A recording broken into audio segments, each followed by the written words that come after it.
Well, let's just say that's when we put all that little doolally in the last 5 minutes of the show. Okay.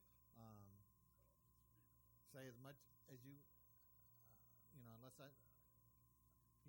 the more you can say about each piece, the better. These are all. How many? What? 30 seconds. Jesus. Like a G-clay, you're going to have to explain what that is without, so people don't know what they are. Yeah. And then the oils and whatever, any other media that you use. Okay? We'll tell them approximately the size. So Larry said he has breaks queued up if you ever need to take a break, just tell us to break. What? Larry has breaks queued up just in case you need to go to a break. How do we get a break?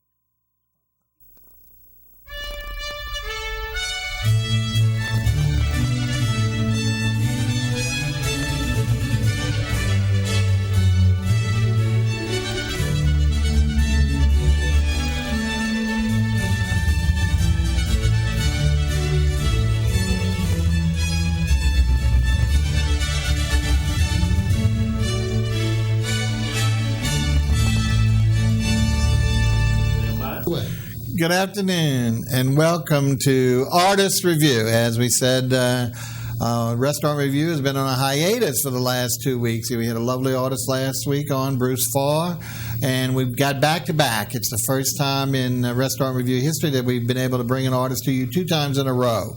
And again, as you know, post-Katrina, this is live. We're not doing taped artist reviews like we usually do, so you'll have to forgive any little errors that we make in moving the paintings, but we thought it's important for you to see it live just like the restaurant show. And with that, you also we're opening up the phone lines, so if you have a question for the artist or myself, don't hesitate to call. We'll put those up during the day. We found out that people are watching on Wednesdays as well as Saturdays, and so please give us a call if you have any questions.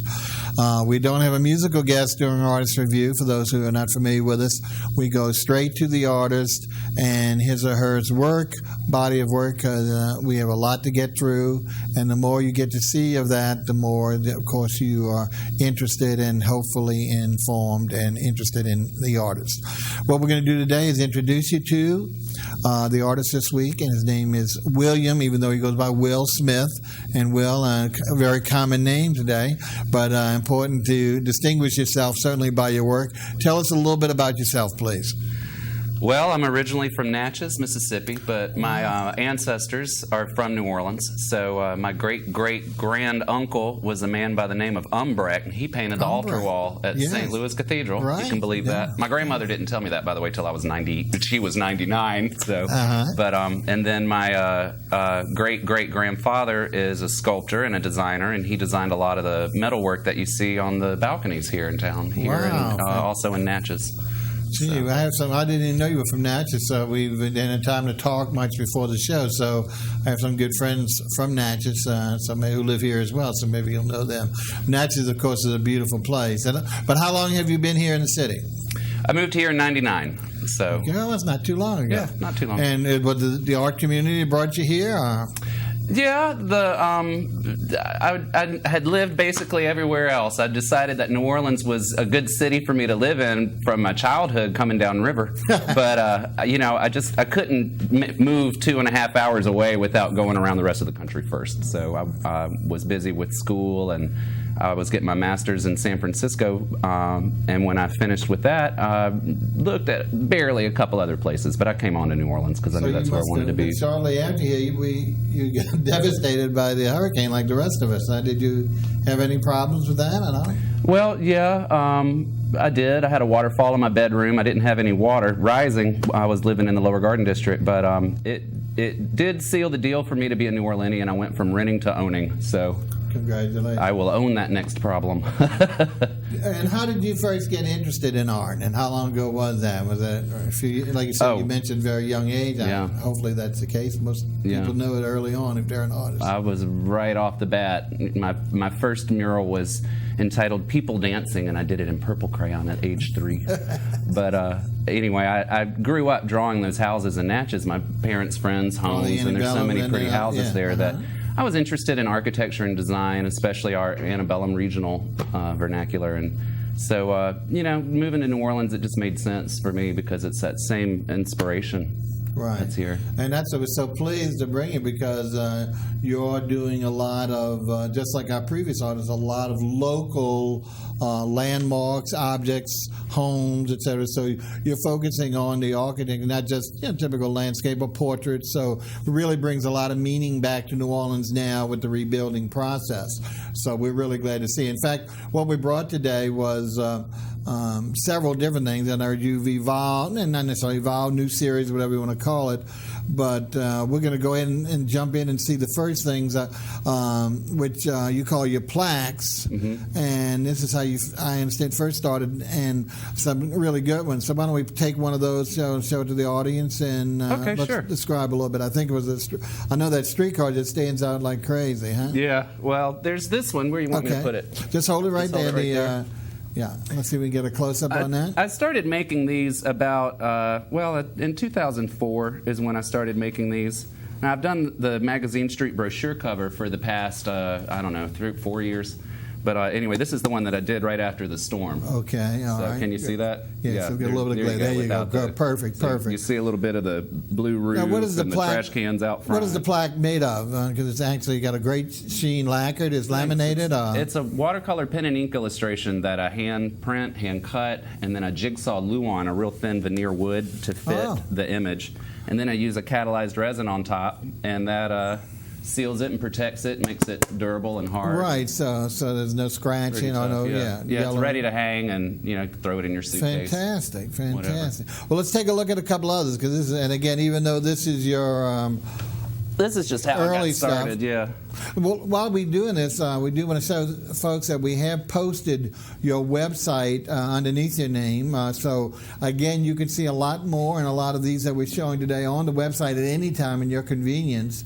And why don't you go ahead and tell us what that is, even though people can read it, to make sure they can read. This image is of the Henry Howard house. Let's talk about your website address, because again, sometimes the clarity is not there with the background, the white. So what's your website? Give it out so that people can check it. It's my 5 initials, and I'm William M. Smith Jr., so it's WMSJR.com. So it'll be W cubed, over again. WMSJR.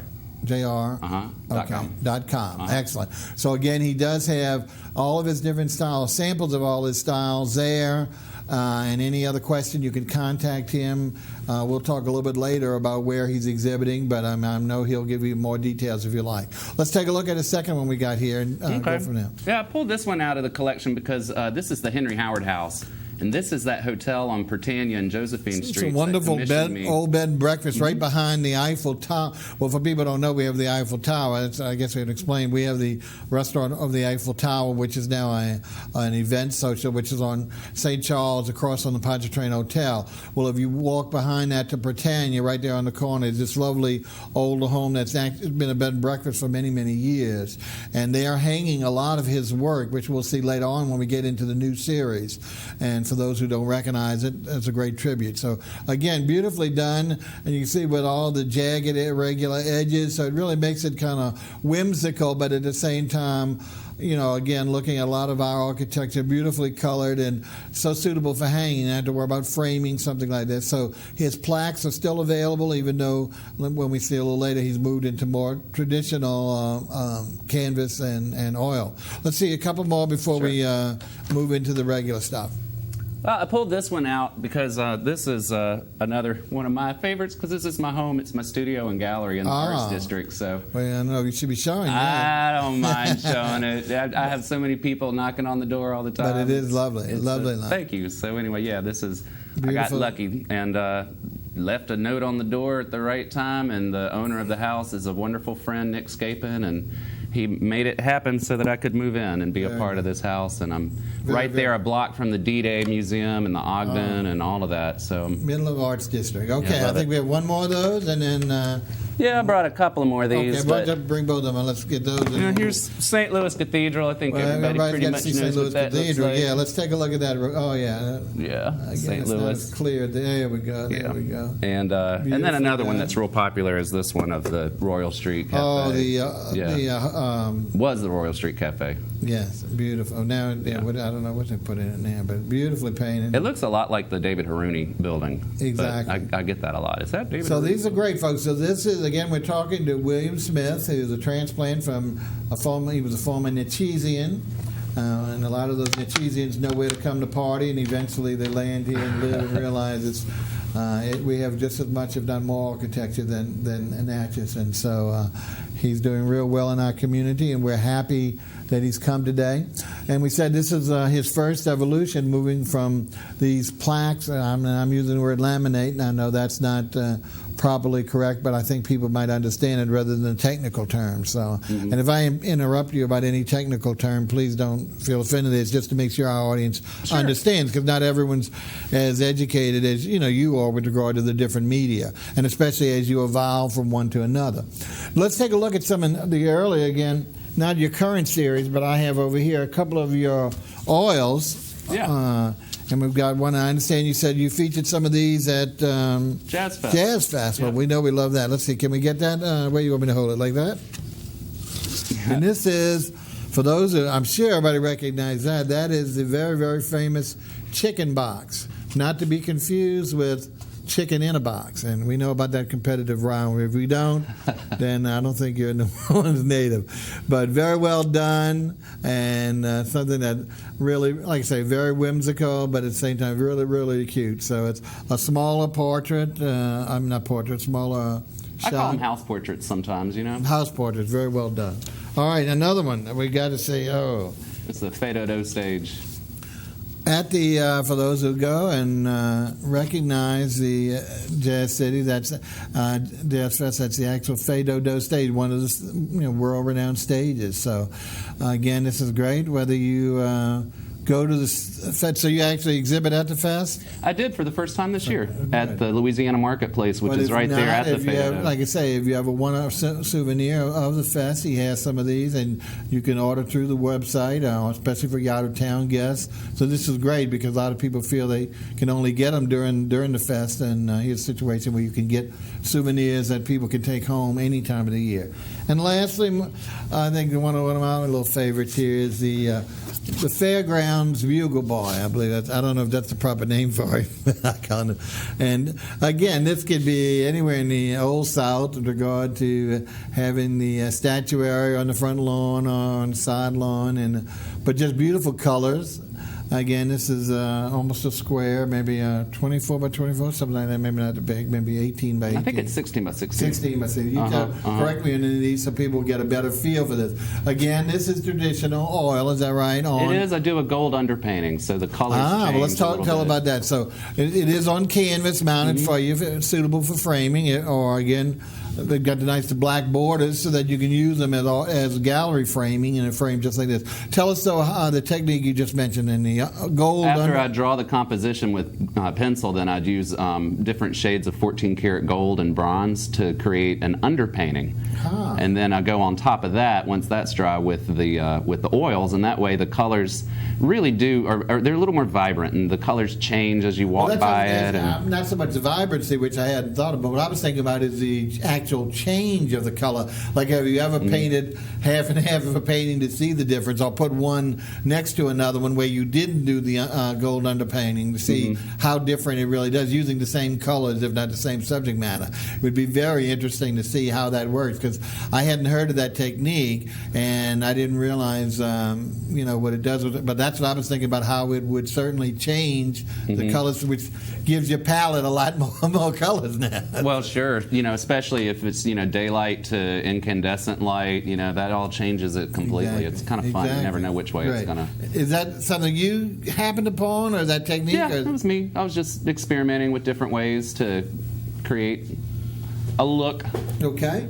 And now we can go to some of the ones here on the floor. This is a much larger size, and again, a very famous landmark for us. It's the French Market, which, of course, some of it's just been reopened recently.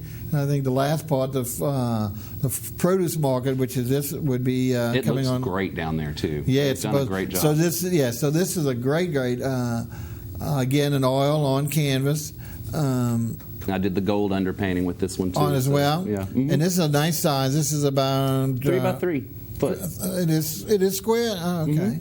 But as you see, once again, looking at our lovely market, so he's done a real nice job with some of our architecture, and I think that's why we really want to show some of these things. Let's go on.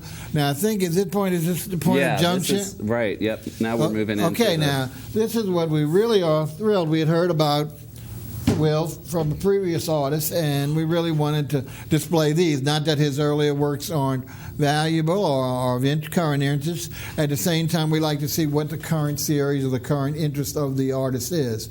And he's really moved into one of our favorite subjects in New Orleans, and that is Mardi Gras. And more specifically, the actual parade cruise. I believe, is it only the parade cruise, or are you doing any crew?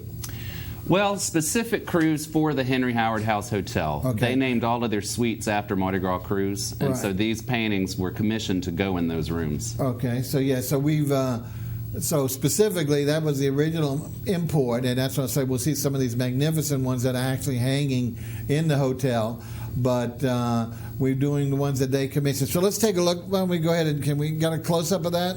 Which one is this one, please? Coup d'etat.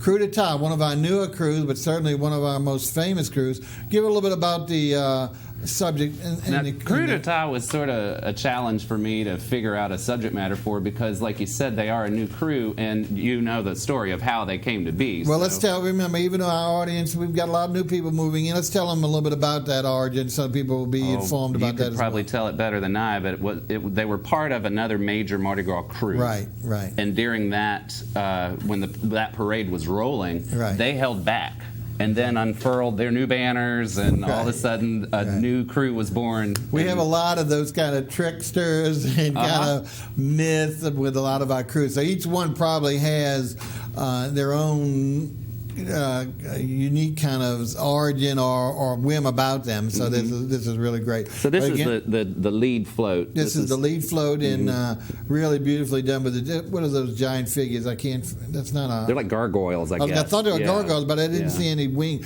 But beautifully done. Coup d'etat has a lot of real sinister. A lot, very, very dark and sinister, but you captured them beautifully with the colors. So really, really nice. Okay. All right, let's take a look at something a little bit more. And what's this we have here? What are we looking at? Tux.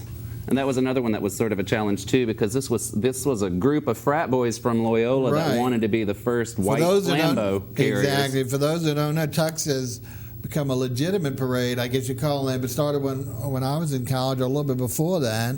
And exactly right. It was just a lot of frat guys from Loyola and Tulane involved in those days, and just did a lot of drinking and parading and just cutting up, and eventually formed itself and very satirical. Some of our groups, some of our Mardi Gras groups are very satirical, and they've done a lot in that. So this is great because this is the actual location of Friar Tux. Is that right? That's correct. On Ferret. And now it's on. Has it always been on Ferret? It's moved 3 times, from what I understand. Originally it was right off of Claiborne when I was in college, but it's got a lovely new location on Ferret near Jefferson, and it's a lovely house, and so it's a great tribute to Friar Tux. Okay, let's see if we can take another one. And what we have here, please? Toth. Now, of course, Toth has got a lot of sentiment to a lot of people here in the city. And what is the subject matter? I'll tell a little bit about that. It looks more the Egyptian, huh? Yeah. Toth was an Egyptian god who created language and the written communication. So there he is, working on the wall, right? It's a great, like I say, that crew has evolved to such a benevolent crew. One of its great things is the parade always passes by Children's Hospital and donates tons and tons of toys and things for the children. So the crew's been very dedicated. There's a lot of doctors and all in the crew. Mm-hmm. In fact, a big deal next year, for those of people know, a good friend of mine who just recently passed, Ray Rendon, who was Southeastern University notable football player, passed away early, and he actually is the king of Toth next year. Oh, good. So, he passed away. Oh, so bad. Just 3 weeks ago. But what fortunately is his son is stepping in his father's place. So it's a real nice tribute. It's kind of very sentimental, But anyway, so it's going to have a lot of meaning. But every year it's a great flow because it goes all uptown. It's not the traditional route of all the others on magazine. Always a long, long parade that really, a lot of the other areas that might not see it, not the traditional, just St. Charles route. So it's got a lot of background, Toth? I think they call it the crew of shut-ins too, don't they? It is because, well, years For that again, reason? because there was another hospital for the invalids, and also it made purposely that those were the places it passed for people who never get a chance to see things. So it was really, it's got a great, great mission, and we're proud to see it. And I think taking its origin is really nice. It's very, very pretty. Well, thanks. Okay, now we're getting a little larger. What size we're talking about here? These are 2 foot by 4 foot.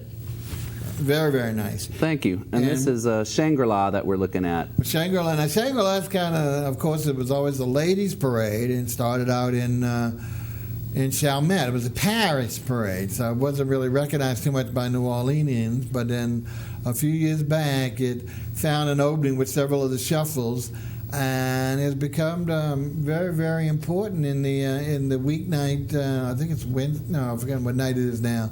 But it's done its thing. It puts on a presentable parade every year for the ladies, and this is Always with an Asian theme. that's exactly what I say. They seem to always focus on the Asian element. So I see where you've gotten that in there. Really nice. Shangri-La was invented in the 1933 novel Lost Horizon. Lost Horizon, right? And so that's why I included that. That was so that's great. That's what I say. book cover. I was going to say, would you mind telling, in case people say, well, what is Lost Horizon? That is where it actually originated, and so that, once again, you're showing the roots. So this is a great history lesson here. It's not just looking at a particular aspect, but really the the important origins I've of certainly learned a lot about Mardi Gras cruise and mythology. I feel like I'm back in 9th grade.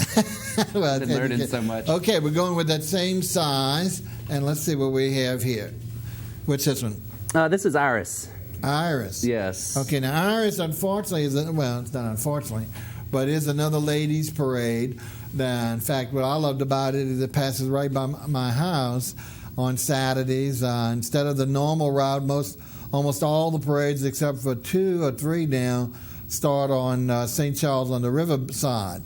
This is one like Rex always started on Claiborne side, so all we'd have to do is walk down 1 block by Pascal Manales, and we'd get to see Iris. And many of the famous, and not even famous, but ladies of New Orleans have been in Iris because it's one of the oldest of the ladies' parades. And it was always a great Saturday because it's the Saturday before. Usually always has good weather. And anything notable, got a beautiful pastoral landscape. Why did you decide on that particular pastoral kind of scene? Well, she was like Hermes. She was a messenger to Olympus and specifically to Hera. The goddess. For those who don't know the mythology, that was the god, the queen of the gods, I guess you call it, huh? Mm-hmm. And so this is your version of Olympus, is that what? Sure, and the rainbow is her symbol. It's her symbol, right? So I included that. Beautifully done. So for those who, like a pastoral scene, but still just really, really pretty. So this has got a lot of neat colors and a great, great size. Beautiful for display behind a sofa, etc.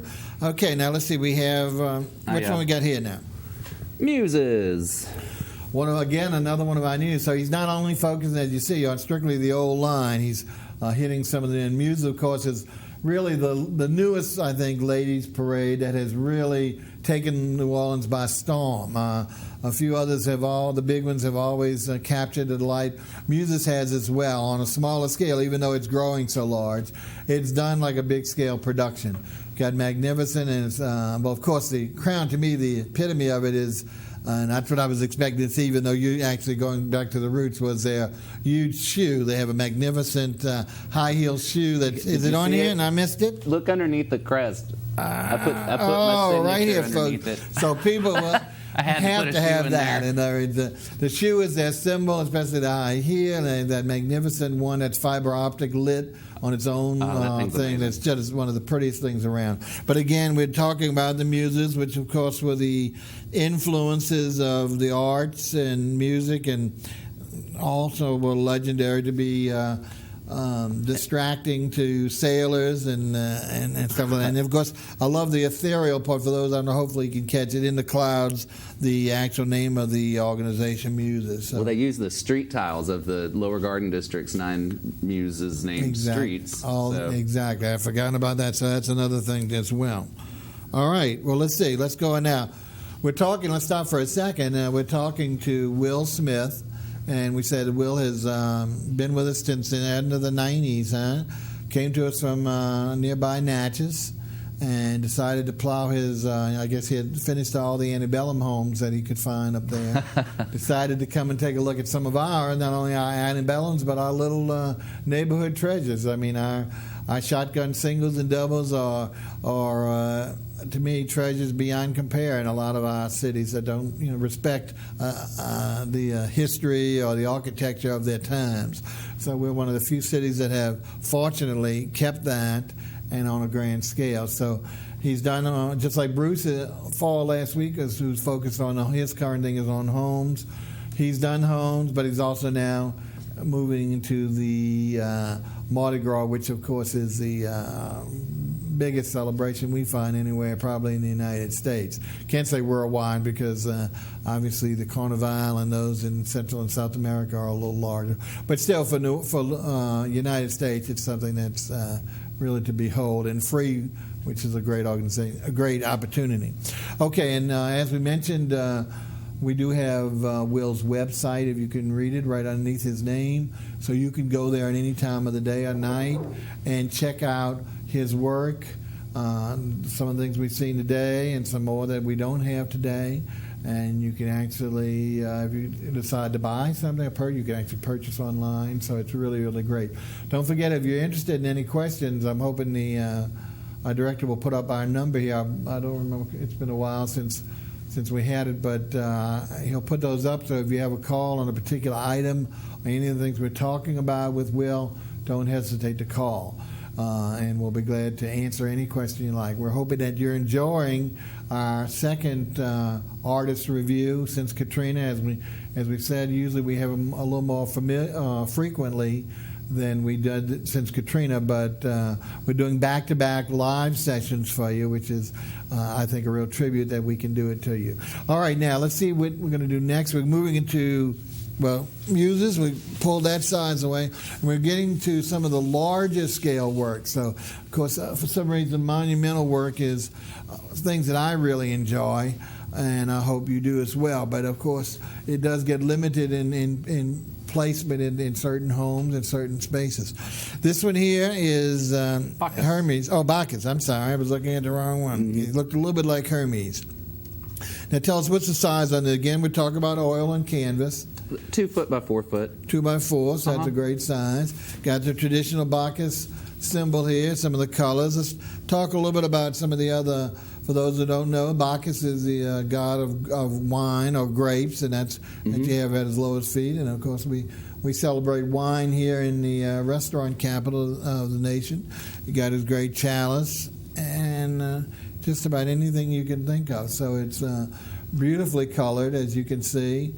Very, very traditional, not some of the contemporary stuff. So it's really a nice piece of art that would go with a lot of the traditional or the old line homes.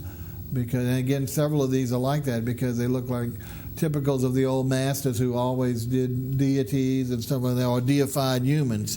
So this is really very, very well done. Thank you. Okay. I like painting stuff that looks like stuff.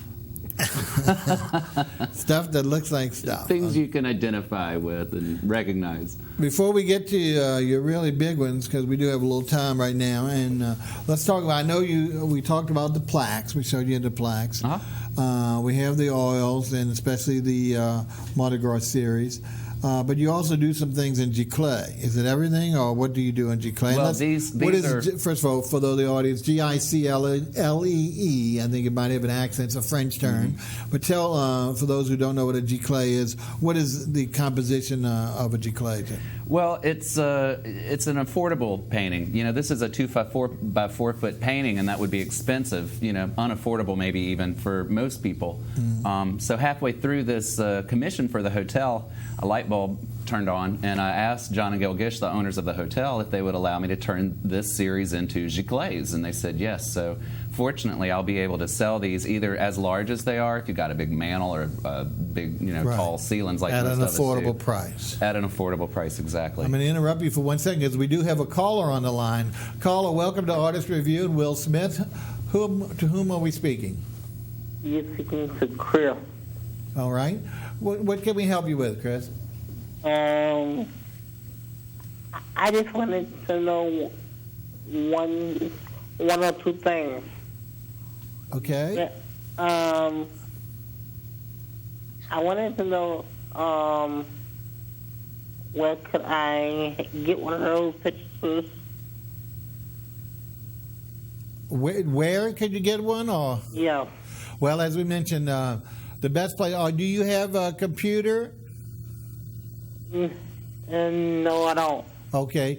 Do you have access to a computer? I mean, like say, Yes. like the library or any friends, anything? Yes, I do. Well, that would be the best place for you. Unless at the end we're going to tell you what galleries he's exhibiting in, but you may or may not have the time or the convenience to go there. So pay attention to the whole show, and you'll see. I have another question. Okay, so let me finish. So I'm saying if you'll take down the website, or remember that website that we've been showing all day under his name, www. Is it MS. FMS? WMSJ. WMSJ, sorry, Junior. You got it. www. I can't get it. Take it over there, William Smith Jr., and you can see a lot of these works, and you decide to purchase one, you can purchase one. Pay attention at the end, and you'll hear where he's currently showing. Now, what's your second question, please? Okay, and I wanted to know, do you give one to Children's Hospital also? I didn't. About Children's Hospital, what? Do you give one to Children's Hospital also? Did he give one to Children's Hospital? Yes. I don't believe he's given one yet, but that doesn't mean... It could happen. Yeah. Many times we ask our artists to donate pieces when there's a charitable organization that has a gala.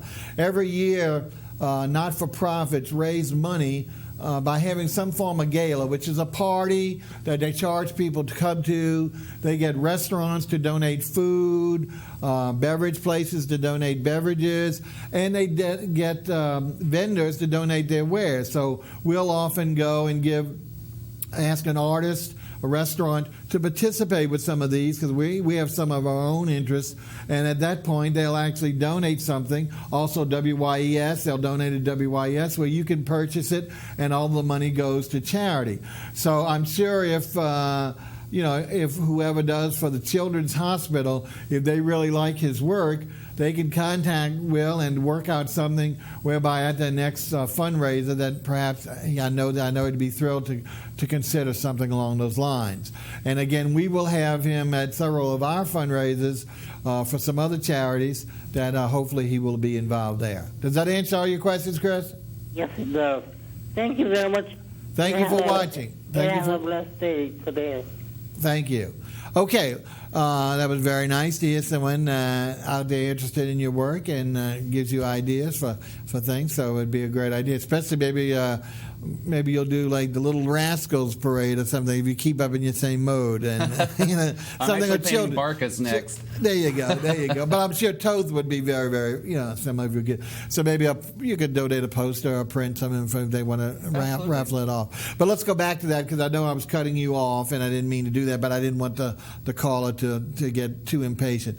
Tell us about, first of all, we're saying that a G-clay as opposed to an oil is less expensive. But explain to what is the actual difference? What is a G-clay? Did you do that? I might have missed it. The image is captured with high-tech photography. I take it to a place to get it photographed, and then it's printed. It's painted by machine onto canvas. Right. And then I stretch that onto the wood, and then I paint back over it with something called mirage, and it's an old French solution, I guess, and it's thick and it really I paint back over it because it gives it all that texture and dimension. Exactly, they call it impasto. Yeah, so that's just so great. I mean, as we know that a print is very, very flat. I mean, it's usually a print is usually on a paper, but a G-clay, as he mentioned, is done on canvas. Is that right? Right. And actually done by a computer as opposed to person. Not that that's any better or worse, but it's certainly something you can replicate over and over. But what he's doing is adding the personal touch by going back and adding the additional painting to give it the depth, especially oil. For those who have oils, they know if ever touched an oil, the thickness of that oil is something that's just so important. So here you're giving that depth and that dimension to bring it beyond the flat giclée. So that's a great idea, but also, and again, as we mentioned, all of these are on his website, and there you do have the things that are available in whether it's oil, whether it's in giclée, whether it's in plaque, and accordingly. So you can shop to your heart's content with regard to finding anything that you would like to buy for yourself or to give to someone else. Okay, so we finished here with the Great Bacchus. Now we're going to go to let's see, you have something there? One more, and I just want to say, because you've mentioned my website so much and I appreciate it, but not all of these are on the website yet because they're so new. So this one is actually still wet. Yeah, I know. So hopefully I didn't mess it up. Bringing it over here, you get a little bit of it and with you. you. Who is this? The Crew of Druids. Yes. Druids, of course, we know, is again another one of our new ones that's very, very mysterious and evolved also from an earlier crew. And this is the one, I believe, where everyone wears the monk's clothing or whatever it is, the dark black robes with the skulls. And so again, and very satirical. So what do we show here? I'll see if I can they're credited with, the ancient Celts, I guess, with Stonehenge. So we've got Stonehenge. I put that in at the bottom, right. And then I just have, some of the Druids and the, coming out and into, like you were saying, a pastoral setting. And then the acorn and what is that? The oak leaf. Oak leaves. Oak leaves are real, and mistletoe too. I've just learned all this stuff about mythology and Mardi Gras cruise. I tell you, I know more than I thought. So great. Again, that's that 2x4 size, isn't that right? This is 2x3. 2x3. That's right, on the horizontal. So again, above a lovely sofa table or a sofa or a console, etc. Okay, and as we mentioned, that direction toward this was not necessarily self-thought of. He had a consignment by the wonderful hotel that we've shown an earlier plaque of it.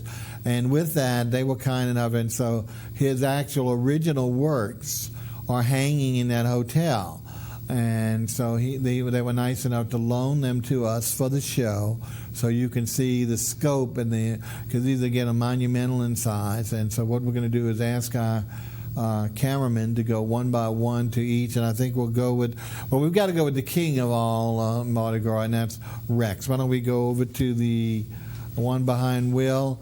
And first of all, let's talk about it. You see the gorgeous gilt framing and. Let's talk about the size of this particular painting. Okay. You talking about Proteus over here? Or I'm sorry. That's Proteus. Oh, I'm sorry.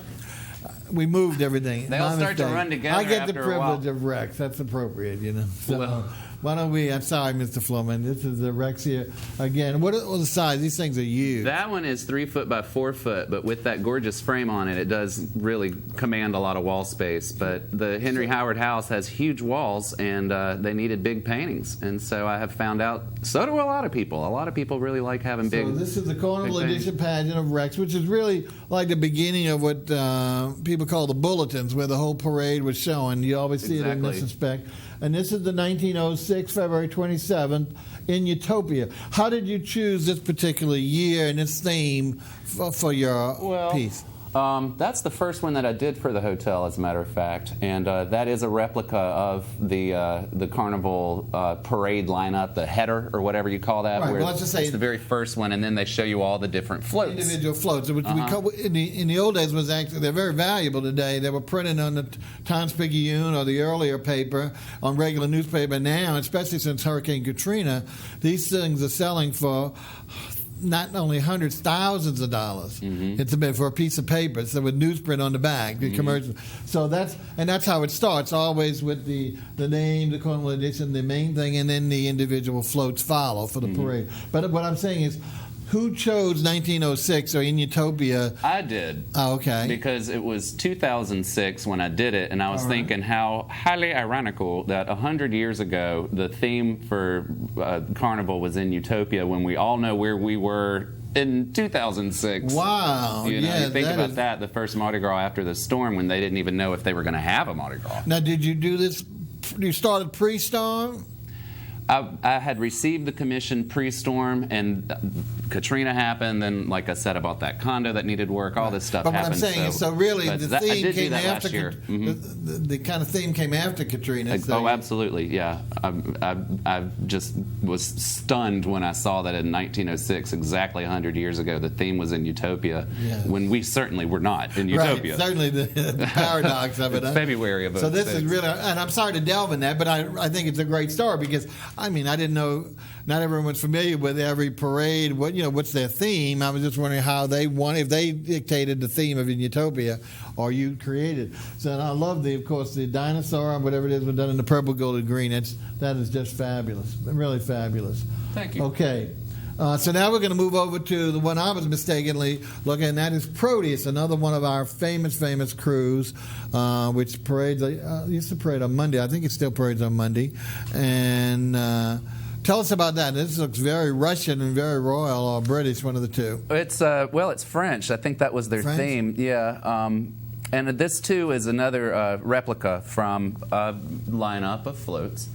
And I chose... And what year is this? 1883. Wow. And this how was, did you choose this one? This was the title float for that year's carnival. And really it was the subject matter, just how regal and Frenchy and all the fleur-de-lis that are going on everywhere. And so the colors and the subject matter. And so you've done this one post-Katrina too as well? Oh, yeah, all of these. Oh, okay. This is also 2006. Great. So this is really New Orleans and the rebuilding, as well as, of course, the French influence. So it's really, really magnificent. Well, and that was the title of that pageant, The History of France. I don't know if your camera can read that fine print at the very top. So, but that's where... it's kind of lighted. Well, it's basically, there you go. Exactly. We got some good cameras in here.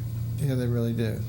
So this is really nice. So again, this was really the head of, sort of like from a bulletin or whatever, is where the original title float would be.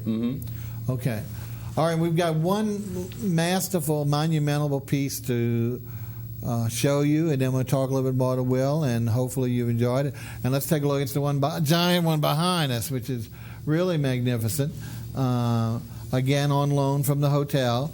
Can you tell us about the size? And, of course, then let's talk about the subject matter. That's actually the biggest one, and that is 3 by 5 feet long. 3 by 5. And, of course, the subject matter is the Crew of Orpheus, and which is my particular favorite parade. I think Harry Connick has brought Hollywood to New Orleans. I mean, some of the other muses are doing it as well, but he really, not only because of bringing celebrities, which we have with Bacchus and the other, but the whole aura of the floats and the parade.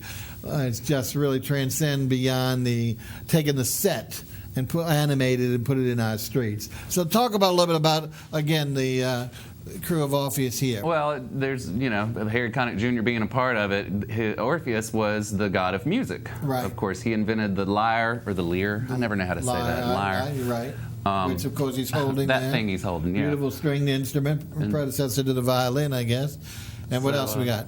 Well, I just had it as if he were leading the parade, and the flambeau carriers are where the parade starts, the beginning of the parade, and that's them coming around Lee Circle, because I just thought that Greek column would be, just perfect, because that's New Orleans, and that's, Tremendous right in the back for people. I don't know if I didn't even catch it till you just noticed it. I was so enthralled with the front piece, with the way the God himself stands out so much, it's almost three-dimensional. It really looks layers, and so then of course you're led to the behind him which I think is one of the best representations of a flambeau carrier that I've ever seen. It really is. I think it's just phenomenally done. Well, thank you. And given such prominence too. Usually it's a small portion of a painting as opposed to the emphasis. And here we put in the center. And again, like I say, the Robert E. Lee Memorial, the column is just another tribute to it as they circle around. And this, again, all of these are in the hotel. Is that right? Absolutely. So if you actually want to see the originals, I don't know, are they in the rooms or are they in the lobby? They're in the rooms, but if you wanted to call and ask to come and see them, then there are people there all the time, and they'd be more than happy to show you, take you on a tour of the hotel. They'd be thrilled to show you the hotel, yeah. They did such a tremendous job renovating that building. It's worth it just to go look at the building. It really is, I know, and I hadn't been in it since pre-Katrina. and some of the rooms, were showing a little age. So I knew they hadn't really started that renovation. Yeah. So I know it's going to be. The front has always been kept up just beautifully. It's the main part of the hotel. Okay, folks. Well, we've been talking to Will Smith. Again, a transplant from Natchez, and we're not going to hold it. We never hold that against. We always welcome, especially post Katrina. We welcome everyone who'll take up residence here. And but he's brought to us his keen eye and love of painting from his background there and all the antebellum homes and all the magnificent landscape, and turned it to New Orleans themes. He's offered to you many different ways of obtaining his art. He does. You continue to do the giclées. Is that correct? Yes, that's new. I've just started doing that. So there are only 2 locations in town that have those so far. Okay. Let's see. Not sure with that break. Yes. We have to take a break. Why is that? All right. Well, let's take a break and we'll be right back. Thank you. Merci, merci. New Orleans would like to say. Thanks a lot. Thank you. Thanks, America. We love you. We don't just say thanks. We play it.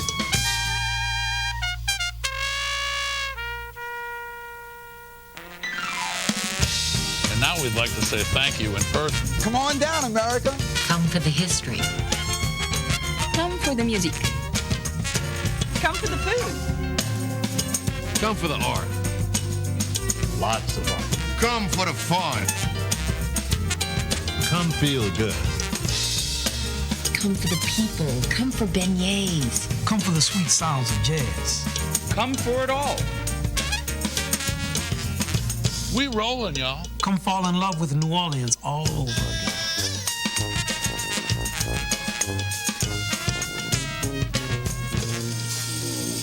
Come on, what you waiting for?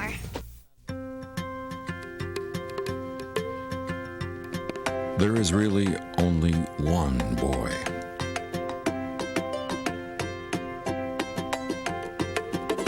One girl.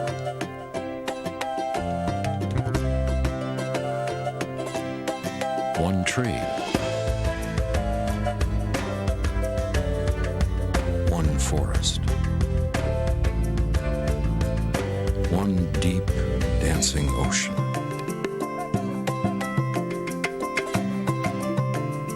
One mountain calling. One handful of sand through our fingers. One endless sky overhead. And one simple way to care for it all. Please visit earthshare.org and learn how the world's leading environmental groups are working together under one name, EarthShare. One environment, one simple way to care for it.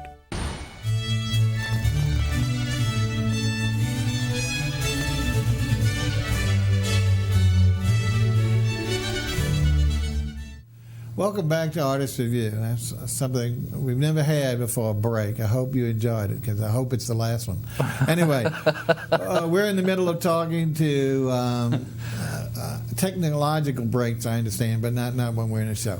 We're in the middle of talking to the artist William Smith, who, for those who, I don't want to belabor the point, but it came to us from Natchez and has turned his talent to the architecture of New Orleans, doing a lot of homes, and now to his legendary series that's going to be of Mardi Gras themes and floats.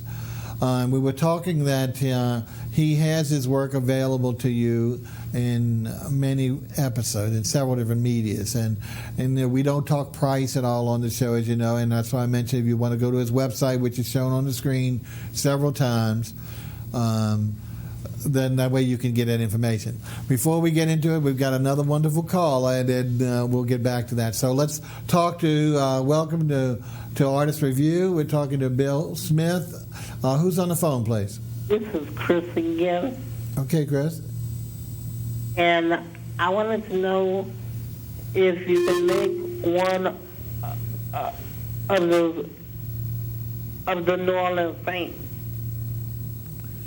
Did he do one of New Orleans Saints? Yeah. No, not yet. He's not into sports yet. That doesn't mean if somebody commissioned him to, of course he would. But right now, as we mentioned, his main flow right now, his theme is the Mardi Gras floats, okay? Okay, thank you very much, and have a blessed day. Thank you, Chris. Thanks again for calling.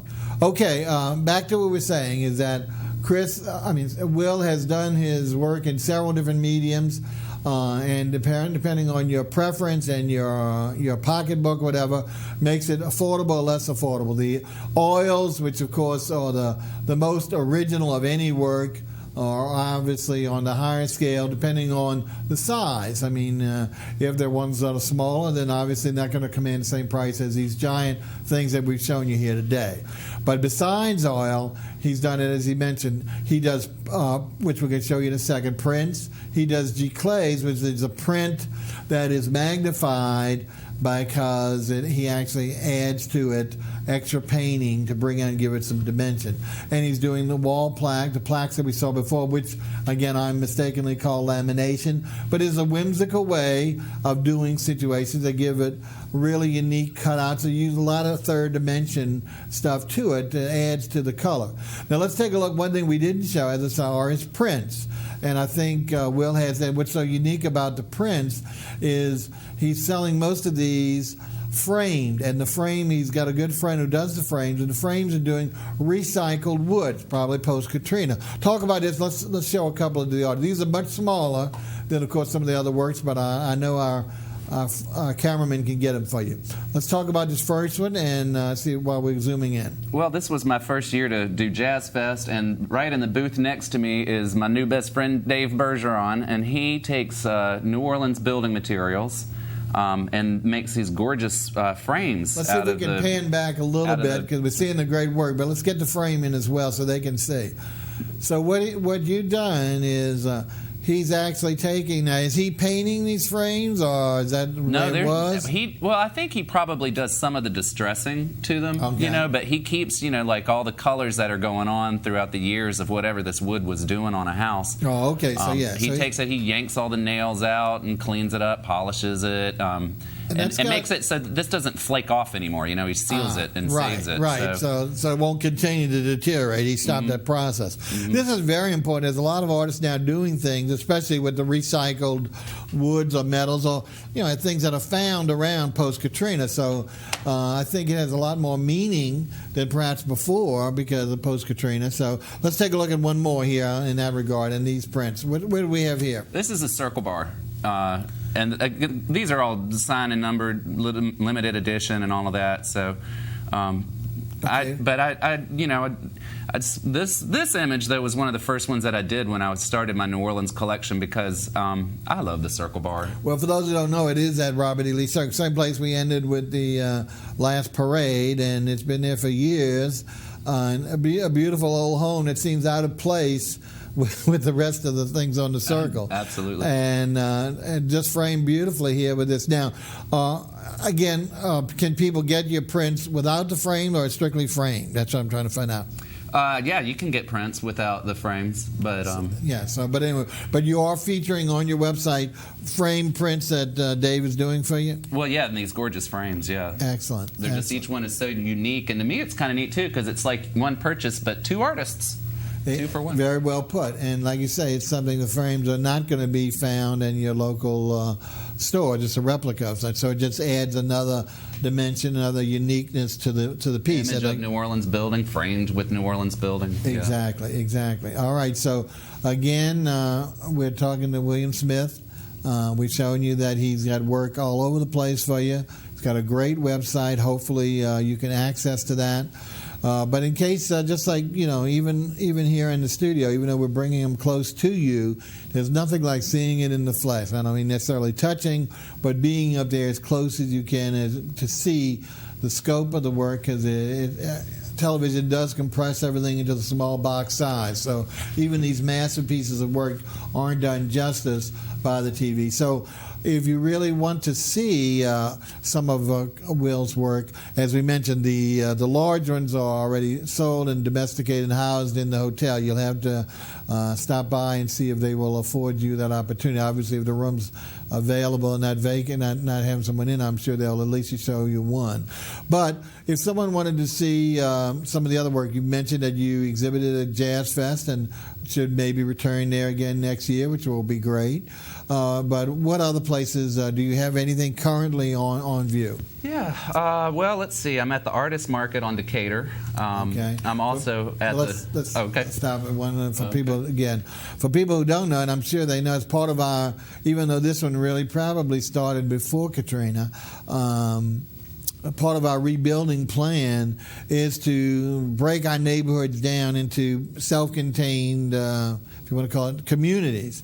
And part of that is not only the sustenance that we all need from our community, but also the art of the community, bringing back all of the different styles of art, and not just painting like we're talking about today, but music, symphony stuff to the.